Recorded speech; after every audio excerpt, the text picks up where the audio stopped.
इस लेक्चर कल हमने जो पढ़ा था उसी से आगे पहले मूव करते हैं। बेटा कल हमने पढ़ा था इलेक्ट्रॉनिक कॉन्फ़िगरेशन के बारे में,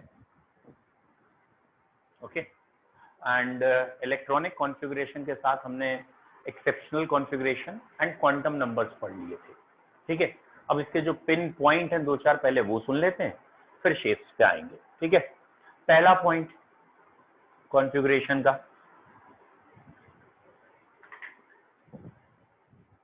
बेटा इलेक्ट्रॉनिक कॉन्फ़िगरेशन का या क्वांटम नंबर का जो एक पहले जनरल पॉइंट है दैट इज ये जो ऑर्डर है 1s2 2s2 2p 3s 3p 4s 3d ये ऑर्डर है हमारा, ठीक है। ये इंक्रीजिंग ऑर्डर ऑफ एनर्जी में हमने पढ़ा है, ठीक है, कि ये एनर्जी कम है, ये ज्यादा है, ये और ज्यादा है, ये और ज्यादा है, ठीक। But remember it is for multi electron system. अगर किसी एलिमेंट में एक से ज्यादा इलेक्ट्रॉन है तब ये ऑर्डर होता है। अगर किसी एलिमेंट में एक ही इलेक्ट्रॉन है, आई मीन टू से हाइड्रोजन, तो ये पॉइंट याद रखिएगा, ये बहुत कम बच्चे याद रखते हैं, भूल जाते हैं। और ये है हाइड्रोजन, 1s की एनर्जी कम है, 1s से 2s की एनर्जी ज्यादा है और 2s और 2p की एनर्जी बराबर है। और उसके बाद 3s की एनर्जी है, 3p की एनर्जी है, 3d की एनर्जी है, और उससे बाद 4th s p d और f की एनर्जी है। व्हाट आई मीन टू से, आई होप सो बच्चों आपको समझ में आ गया हो क्या कहने का मतलब है कि हाइड्रोजन या वन इलेक्ट्रॉन सिस्टम जब भी होगा तो एनर्जी ऑफ सबशेल्स का ऑर्डर सिर्फ प्रिंसिपल क्वांटम नंबर पर डिपेंड करेगा। It is independent of angular quantum number, L पे डिपेंड नहीं करेगा। मतलब ये सेकंड शेल है, इट इज इनफ, चाहे सेकंड का एस हो चाहे सेकंड का पी हो, इससे कोई मतलब नहीं है। सेकंड के एस और पी की एनर्जी बराबर है। और अगर एनसीईआरटी का ही ग्राफ हम देखें या बनाएं तो उन्होंने एक ग्राफ दे रखा है एनसीईआरटी में, वो समवट ऐसे है कि हाइड्रोजन के लिए ये रहा 1s लेवल, ये है 2s लेवल और 2p लेवल, तो एनर्जी की ये एक्सिस है, तो एनर्जी 2s और 2p की बराबर है। ये 3s है, ये 3p है, तो ये 3d है। दैट मीन्स इन सबकी एनर्जी बराबर है। तो you have to remember this also. और अगर आप इसको और डिटेल में जाना चाहें, वैसे कोई जरूरत है नहीं, ठीक है, लेकिन फिर भी अगर कोई बच्चा डिटेल में पढ़ना चाहे तो मैं हेल्प कर दूंगा इसकी।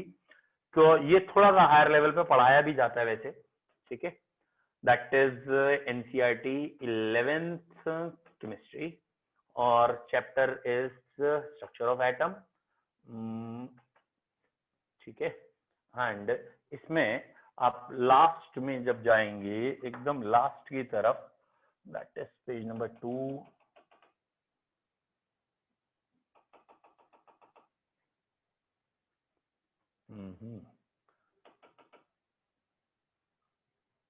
यस,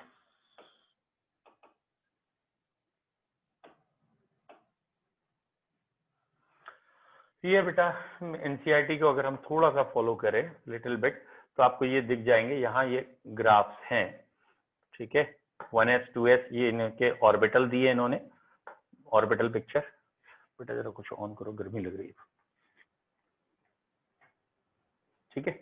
ये शेप्स ऑफ ऑर्बिटल जो आज हमें हेडिंग पढ़नी है, ठीक है।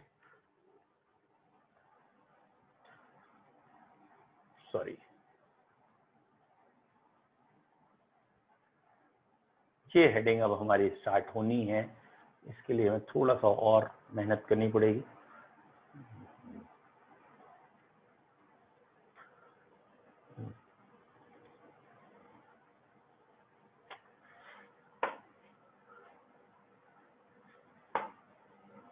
चलिए मैं इसको ना काट के अलग से रख दूंगा आप लोगों के लिए कि ये, क्योंकि ये पेज इतने स्मूथली मुझसे मूव नहीं हो रहा है इसके आगे।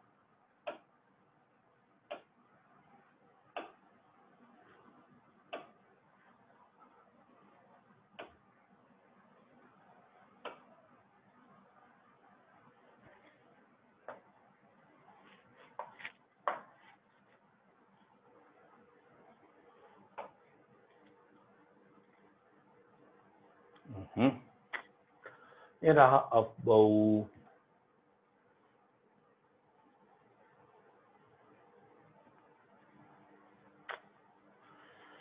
ओफो। चलिए बेटा हम पहले पढ़ना शुरू करते हैं, फिर जहां आएगा मैं आपको बता दूंगा। ये हुंड्स पॉली एक्सक्लूजन जो रह गए पहले इन्हें पढ़ा दूं फिर आगे।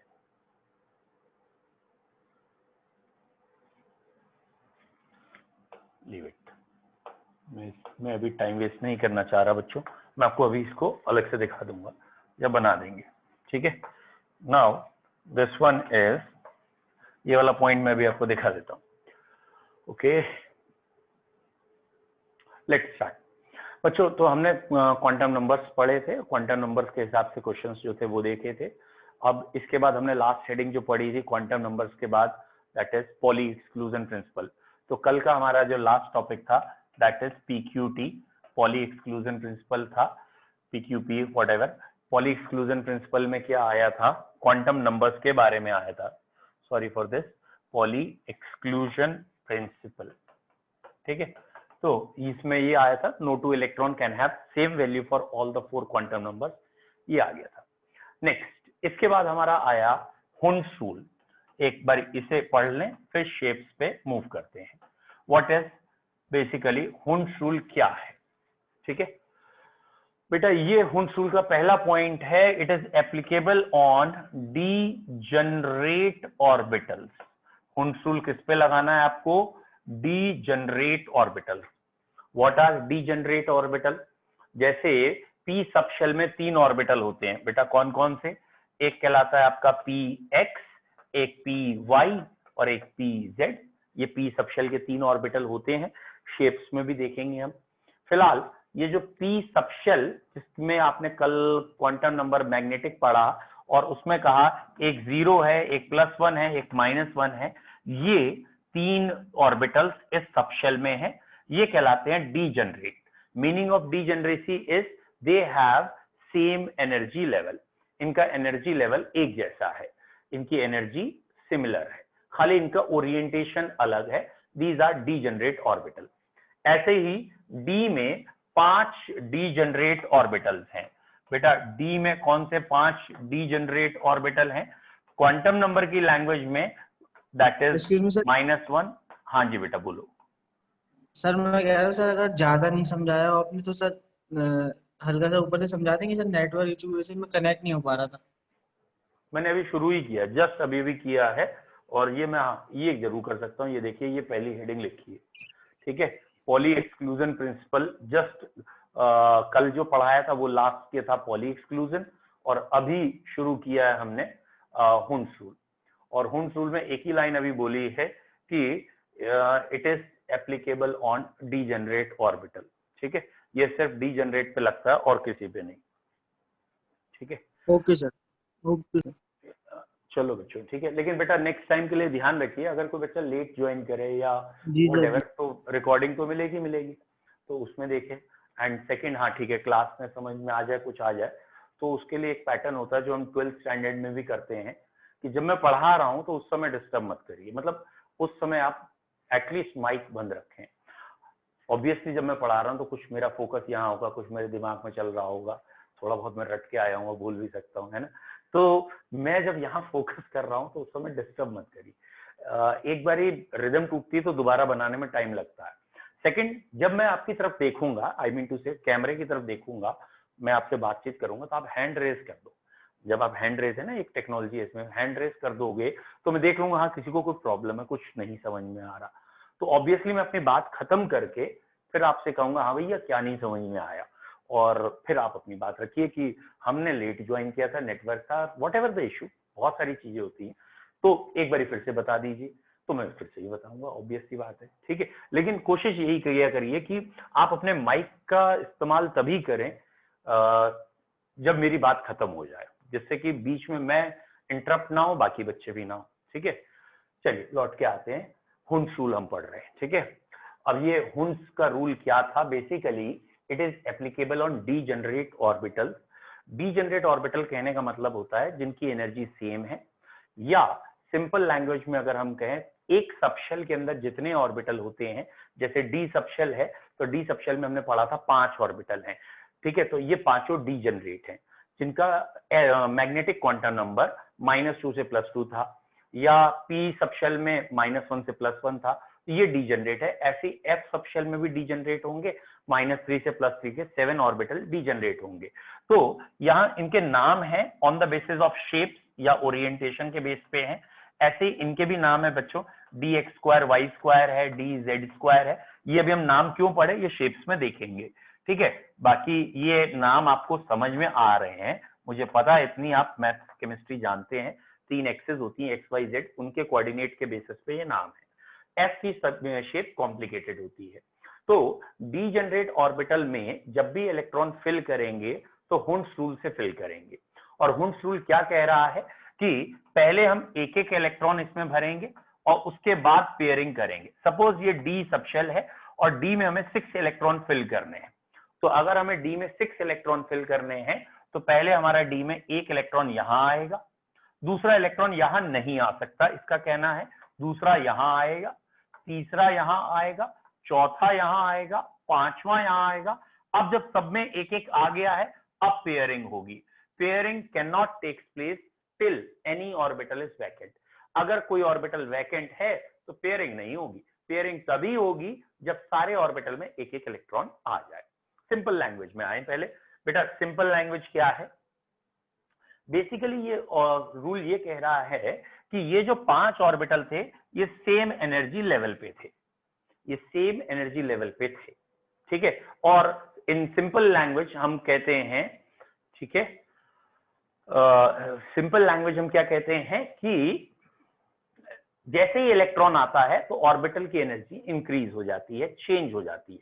फुलफिल्ड की एनर्जी और वेकेंट ऑर्बिटल की एनर्जी में अंतर होता है। तो सिंपल लैंग्वेज हम कह रहे हैं, एकदम सिंपल, कि इसमें पहला इलेक्ट्रॉन आया तो कहने का मतलब जैसे ही इसमें इलेक्ट्रॉन आता है तो ये बाकियों से थोड़ी अलग एनर्जी लेवल पे चला जाता है। तो हम क्या कहना चाहते हैं बेटा, एक इलेक्ट्रॉन आते ही इनके दिमाग खराब हो गए और इनकी एनर्जी बढ़ गई। अब दूसरा इलेक्ट्रॉन जब आएगा तो वो यहां नहीं जाएगा। क्यों? क्योंकि पैटर्न क्या है, अबव रूल क्या है, जिस ऑर्बिटल की एनर्जी कम है उसी में जाओ। तो अगला इलेक्ट्रॉन यहां ना जाके यहां जाएगा। और बेटा अगर अगला इलेक्ट्रॉन यहां आएगा फिर इनके भी दिमाग खराब हो जाएंगे, और इनके भी दिमाग खराब हो गए तो ये भी यहीं पे पहुंच गए, ठीक है। एंड सो ऑन, इसी चीज को अप टू एंड लगाना है। और जब सबके सब सेम लेवल पे पहुंच गए, जब सबके सब सेम लेवल पे पहुंच गए तो बेटा अब पेयरिंग कराएंगे। अब फिर ये सब ऐसे आ गए। और ये बात भी ठीक है कि कोई जरूरी नहीं आप इसी को पहले पेयर कराओ, आप पहले इसे भी पेयर करा सकते हो, इसे भी करा सकते हो, इसे भी।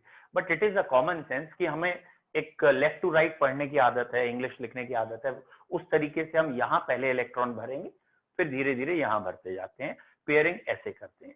तो एनर्जी कंसेप्ट है हुंड्स रूल। और हुंड्स रूल का जो नाम है पूरा वो है Hund's rule of maximum multiplicity. तो इससे क्या हुआ, ऐसा क्यों है कि this one basically this rule favours maximum unpairing. ये रूल क्या फेवर कर रहा है कि स्टेबिलिटी के लिए अनपेयरिंग फेवर कर रहा है। स्टेबिलिटी के लिए कह लें या वैसे कह रहे हैं कि अगर किसी में सपोज 3 इलेक्ट्रॉन या 5 इलेक्ट्रॉन व्हाटएवर थे, तो अगर 3 इलेक्ट्रॉन आप ऐसे करके रखेंगे तो तीनों अनपेयर हैं, वेरी गुड। और अगर किसी ने 2 एक साथ रख दिए, एक अलग रख दिया, तो अनपेयर कम हो गए। तो अनपेयर ज्यादा से ज्यादा होने चाहिए, इस बात का फेवर कर रहा है हुंड्स रूल। हुंड्स रूल को जब हम करके देखते हैं तो जब भी आप हुंड्स रूल से इलेक्ट्रॉन भरते हैं तो उस समय अनपेयर इलेक्ट्रॉन ज्यादा आ रहे होते हैं। Therefore we can say it favours maximum unpairing, ठीक है। तो हुंड्स रूल डीजनरेट ऑर्बिटल्स में लगाना है आपको। It favours maximum unpairing. Pairing can not be done till any orbital is vacant, या उल्टा भी कह सकते हैं pairing is done only when all the orbital have single filled. Atomic number 7 nitrogen का कॉन्फ़िगरेशन सबसे पॉपुलर है, 1s2 2s2 2p3। तो यहाँ p के जो 3 इलेक्ट्रॉन है वो कैसे प्रेजेंट है बेटा, ये p सबशेल है, ये इसके 3 इलेक्ट्रॉन है और ये तीनों इलेक्ट्रॉन एक एक करके भरने हैं। That is p subshell has 3 unpaired electron. अब इन 3 इलेक्ट्रॉन को आप किसी और तरीके से रखते तो गारंटेड अनपेयर कम हो जाते, and this rule favours maximum unpairing. उसी के लिए वर्ड अनपेयरिंग के लिए मल्टीप्लिसिटी। हॉर्न्स रूल क्लियर है? अभिषी पूछो बेटा। सर जितने इलेक्ट्रॉन्स अनपेयर होंगे उतनी स्टेबिलिटी ज्यादा होगी या कम होगी? बेटा वैसे ना there is no direct relationship of stability and unpair electron. कोई ऐसा डायरेक्ट रिलेशनशिप नहीं होता स्टेबिलिटी का, बट आप ये कह सकते हैं हाँ कि हॉर्न्स रूल दिया गया है, कोई ना कोई लॉजिक तो है ही, स्टेबिलिटी से रिलेटेड तो है ही, तो वैसे कह सकते हैं। लेकिन अगर आपको मैं दिखा दूं कि बेसिकली ऐसा क्यों हुआ है, उसका रीजन हमने यहां देखा था। ठीक है, ऐसा क्यों हुआ है कि ये अनपेयर यही क्यों नहीं पेयर हो गए, यहां ये क्यों नहीं पेयर हुआ, क्योंकि ये पहले सारे ऑर्बिटल सेम एनर्जी के थे, लेकिन जैसे जैसे इलेक्ट्रॉन भरते जाते हैं तो इनके एनर्जी लेवल चेंज हो जाते हैं, और अगर एनर्जी लेवल चेंज होगा तो कम एनर्जी पे अगला इलेक्ट्रॉन चला जाएगा, इसलिए यहाँ पे तो ये। लेकिन हाँ ठीक है, कुछ लेवल तक आपका पॉइंट सही है, जब डिटेल में जाएंगे कि ऑब्वियसली अगर अनपेयर इलेक्ट्रॉन मैक्सिमम हो सकते हैं तो स्टेबिलिटी ज्यादा हो जाएगी। वैसे और एक और क्वेश्चन सर, जैसे यही नाइट्रोजन में हमने तीनों अलग अलग इलेक्ट्रॉन्स रखे हैं, तो सर इसकी एनर्जी ज्यादा होगी या फिर जब हम दो एक साथ रखें और एक अलग रखें? बेटा अब यही पॉइंट है ना, केमिस्ट्री में पता क्या बेसिकली केमिस्ट्री में ये माना गया है energy and stability are inversely. पूरी केमिस्ट्री में energy and stability are inversely. ठीक है, एनर्जी कौन सी? रिटेन्ड एनर्जी, जो भी किसी मॉलिक्यूल के पास अपनी पोटेंशियल कह लीजिए रिटेन्ड है, वो कम से कम होगी तो स्टेबल होगा। तो जब ये इलेक्ट्रॉन अलग अलग होंगे तो रिपल्शन ज्यादा होगा, अलग अलग एक्सिस में है, क्योंकि यहां आ गए तो एक दूसरे के मोमेंटम को कैंसिल कर देंगे, और अगर ये अलग अलग होंगे रिपल्शन ज्यादा कर लेंगे तो एनर्जी मिनिमाइज कर देंगे, और अगर ये एनर्जी मिनिमाइज कर देंगे तो स्टेबिलिटी बढ़ा देंगे। तो आप ना ये नहीं कहेंगे कि एनर्जी ज्यादा या ये, एनर्जी और स्टेबिलिटी इनवर्सली है, इसलिए दोनों को पैरेलल वर्ड यूज मत करो। आप एक वर्ड से ही क्वेश्चन करो या एक ही वर्ड को बताओ, तो आप कहेंगे हाँ ठीक है कि हॉर्न्स रूल आने से एनर्जी डिक्रीज होती है और एनर्जी डिक्रीज होने से स्टेबिलिटी बढ़ती है। अभी मैं एक और एग्जांपल से कर देता हूं, ठीक कह रहे हो आप, और बच्चों पूछो। 24 और 29 वाला एक्सप्लेन करता हूं, वहां से आपको एक और हिंट मिल जाएगी। और किसी बच्चे को डाउट है तो पूछिए। सर एक और क्वेश्चन। हाँ हाँ बोलो। सर जैसे अभी आपने बताया ना कि वो इनवर्स होते हैं, सर अगर हम ऐसे ही सोचे कि डी हर एक ऑर्बिट को दो वो चाहिए इलेक्ट्रॉन्स, अगर सर उसके पास ऑर्बिट नहीं, ऑर्बिटल। ऑर्बिटल उसे दो इलेक्ट्रॉन चाहिए, अगर वो उसके पास दो इलेक्ट्रॉन आ गए तो सर उसमें और नहीं भर सकता, तो सर वो तो मतलब ये कंप्लीट हो गया पूरा, ऑर्बिटल कंप्लीट हो गया। यस सर, तो सर उसकी एनर्जी कम होनी चाहिए। बिल्कुल ठीक है, आपका जो सोचना है वो अपनी तरफ से एकदम सही है कि ये चीज स्टेबलाइज हो गई, यही तो कह रहे हो आप कि ये तो इससे ज्यादा तो आ ही नहीं सकते, ये मैक्सिमम हो गए, स्टेबलाइज हो गया। लेकिन अब जरा ये वाला पॉइंट पे भी तो ध्यान दीजिए, क्या कि ये तीन ऑर्बिटल सेम एनर्जी लेवल के हैं, जिस लेवल की एनर्जी इसमें उसी है ये।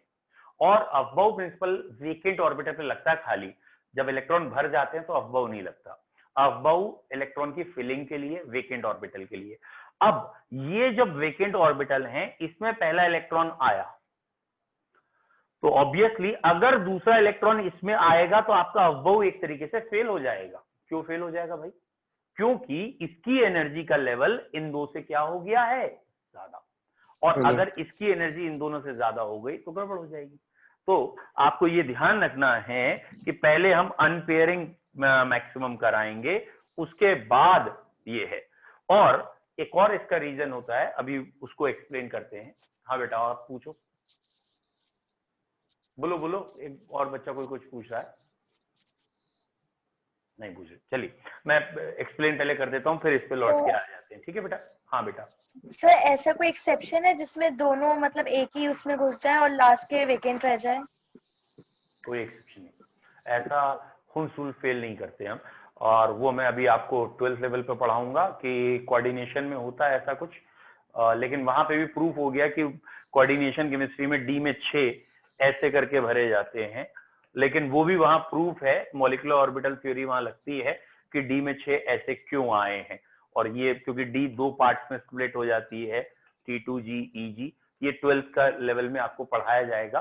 तो शुरू में माना जाता था कि हॉर्न्स रूल फेल हो गया क्योंकि ये 6 इलेक्ट्रॉन एक साथ आ गए और स्ट्रॉन्ग लीगेंड इफेक्ट लगता था। आज की तारीख में वो भी प्रूफ है कि वो भी गलत, मतलब स्ट्रॉन्ग लीगेंड कुछ नहीं होता और ये पेयर अप नहीं होते। वो अब जब पढ़ाऊंगा आपको दिख जाएगा कि हुंस रूल हर जगह लगता है, मतलब हुंस रूल फेल नहीं होता। ठीक है, अब इसको समझने के लिए एक और पॉइंट समझा देता हूं तो जल्दी समझ में आएगा बेटा। पॉइंट है हमारा एटॉमिक नंबर 24।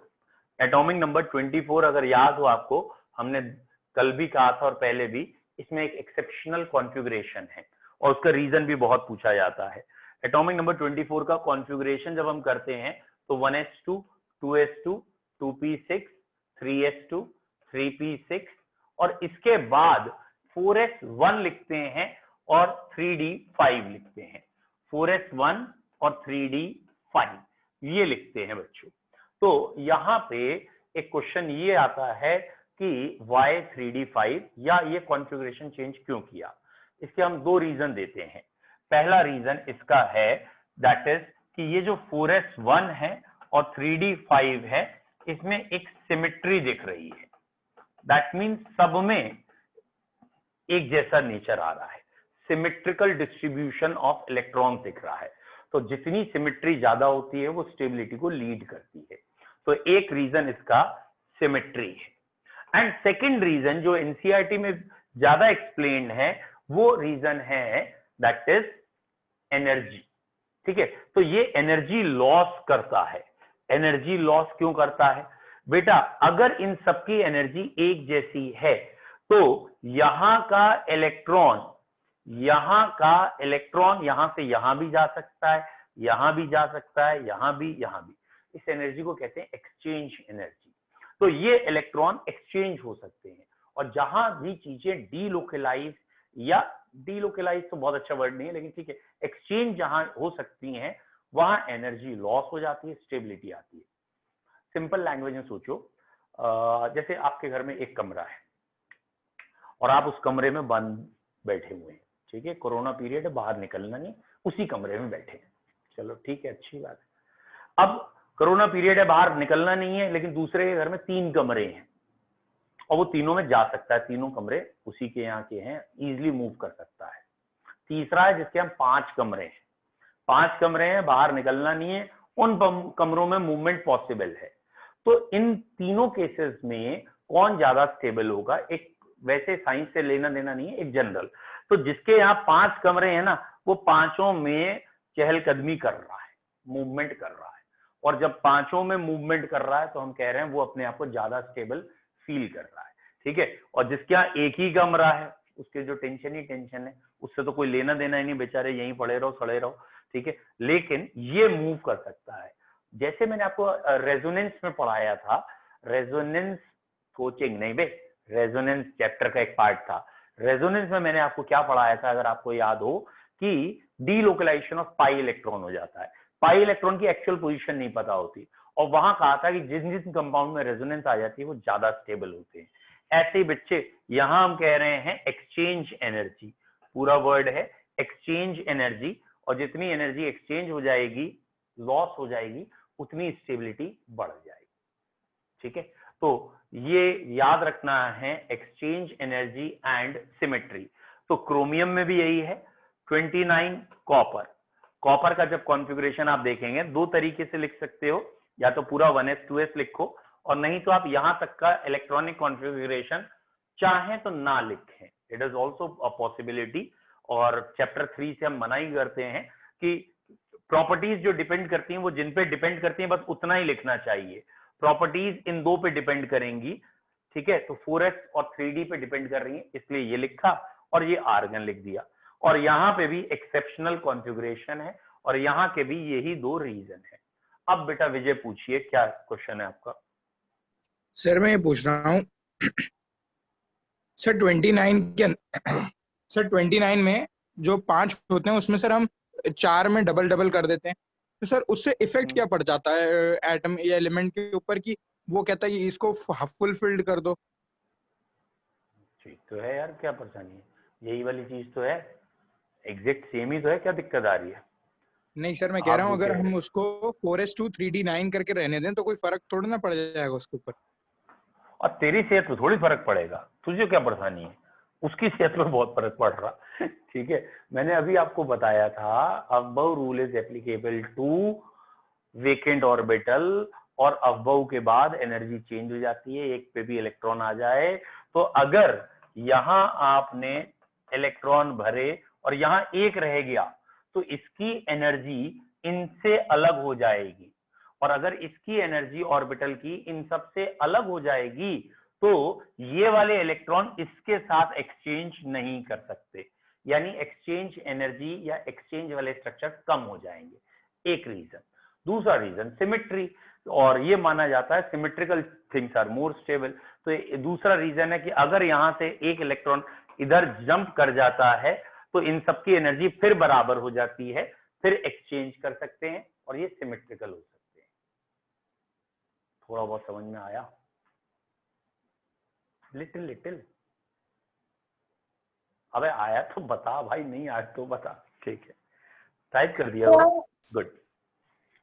सर इनमें जो एनर्जी एक्सचेंज होती है सर, उसका मतलब यूज क्या है, वो तो सब में सेम ही रहेगी?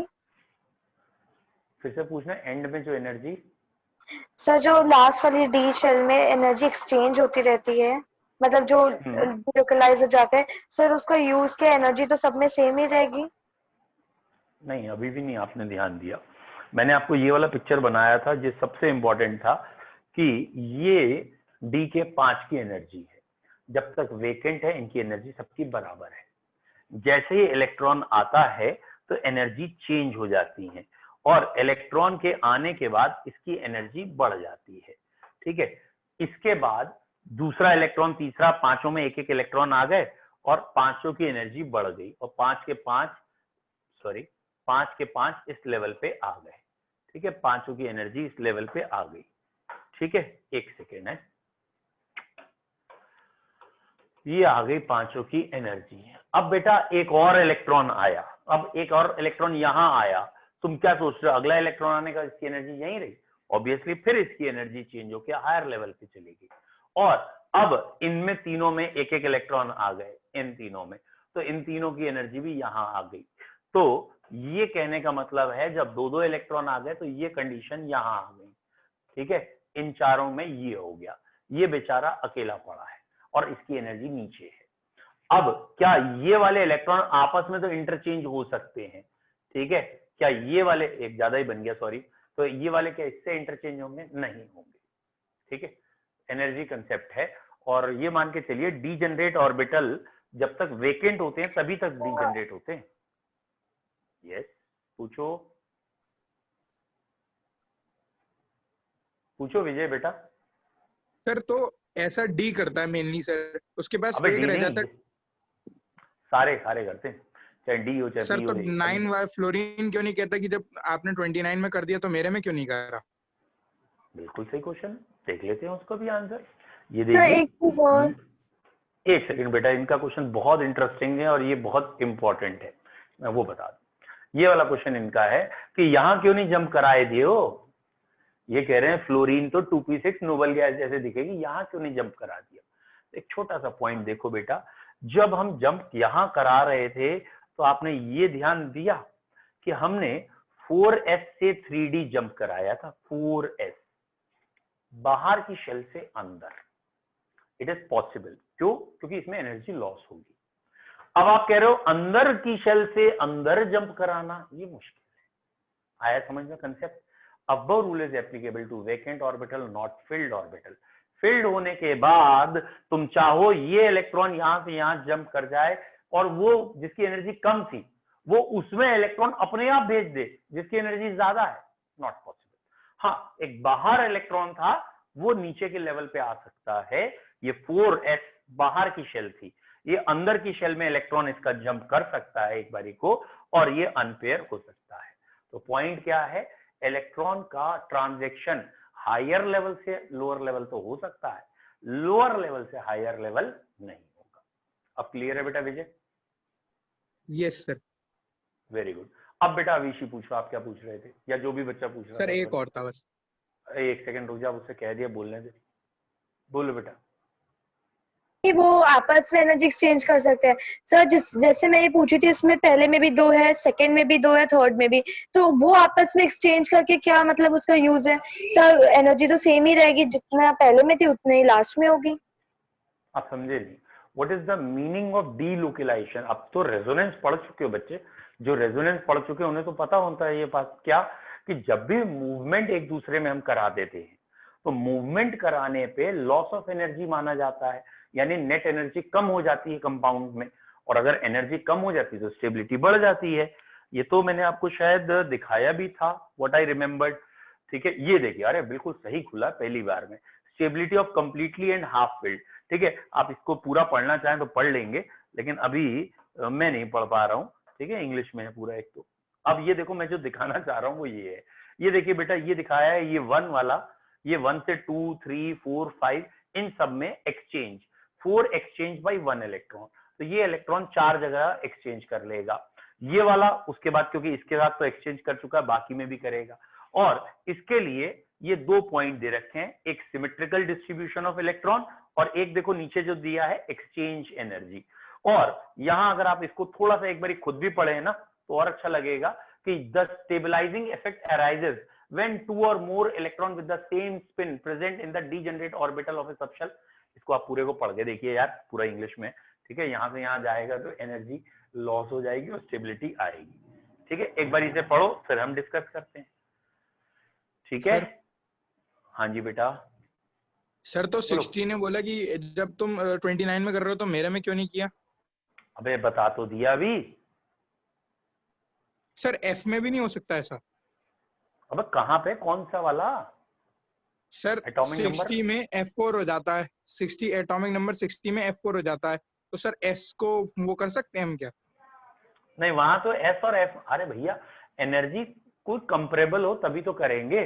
60 तुम्हारे कोर्स में नहीं है, कोई लेना देना नहीं है 60 तक जाना। ठीक है, 60 का कॉन्फ़िगरेशन ये है simply, Xenon 54 6s2 56 5d0 and 4f, ये है 60।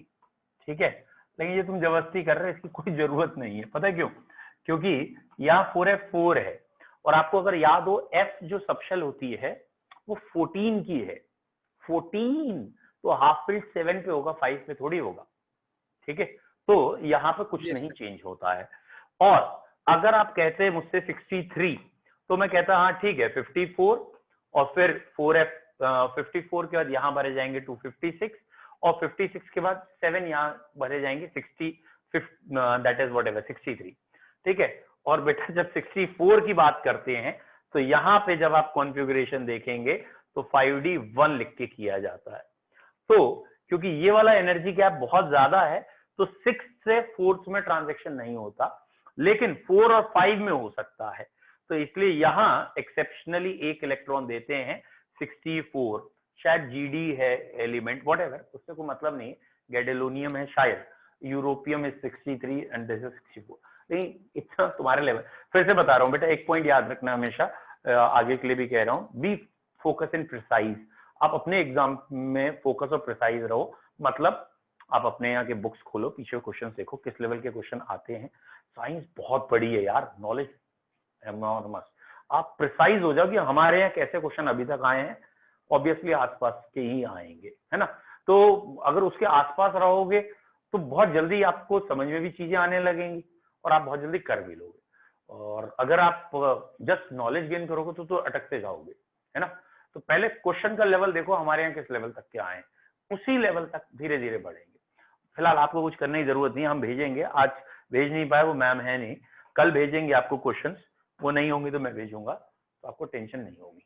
ठीक है, चलिए बच्चों, आज थोड़ा सा कम रख रहे हैं, और आज स्टेट्स ऑफ मैटर पढ़ना है किसी ने, पहले बता दो। सर पुराना ही करा दीजिए। है यस सर, रिवीजन करा दीजिए। हाँ जी बेटा बोलो। सर स्क्रीन नीचे कर दीजिए। क्या करना देख के, तुम बंद कर रहा था। अच्छा कुछ लिख रहे हो आप, तो मैं आपको भेजूंगा ना अभी रिकॉर्डिंग पूरी। और बोलिए।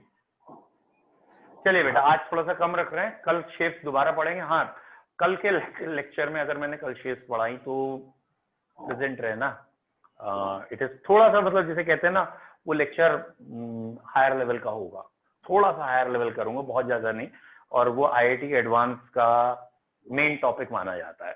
स्ट्रक्चर ऑफ एटम में आईआईटी एडवांस में 2 या 3 ही टॉपिक हैं कायदे के, और उसमें से एक टॉपिक शेप्स है, ठीक है, ऑर्बिटल पिक्चर है, एक सेकंड साई स्क्वायर, वो आएंगे। हाँ बेटा बोलो। सर, एक सेकंड साइड होना, मैं स्क्रीनशॉट ले लूं। बेटा तेरे को मैं पूरी रिकॉर्डिंग ही भेज रहा हूँ, तू स्क्रीनशॉट के क्या करेगा, ठीक है। सर एक और था, ओके बताओ बोलो बेटा। सर 63 में सर हम 4F7 होता है, 62 अरे आ यार, जाएगा सर। तो नहीं होता, मैंने अभी बताया था, एनर्जी गैप बहुत जब ज्यादा होता है, क्योंकि ऑलमोस्ट सेम लेवल में जो होता है वही काम कर सकते हैं, उससे ज्यादा लेवल पे नहीं होते काम, ठीक है। Okay sir. चलिए सर हम नेक्स्ट बैच में क्या रिवाइज करेंगे? शायद नेक्स्ट बैच नहीं होगा आज, ठीक है, होगा तो मैं अभी डाल दूंगा, ठीक है। Okay sir, thank you sir. नमस्ते। Good evening sir. नमस्ते गुड इवनिंग।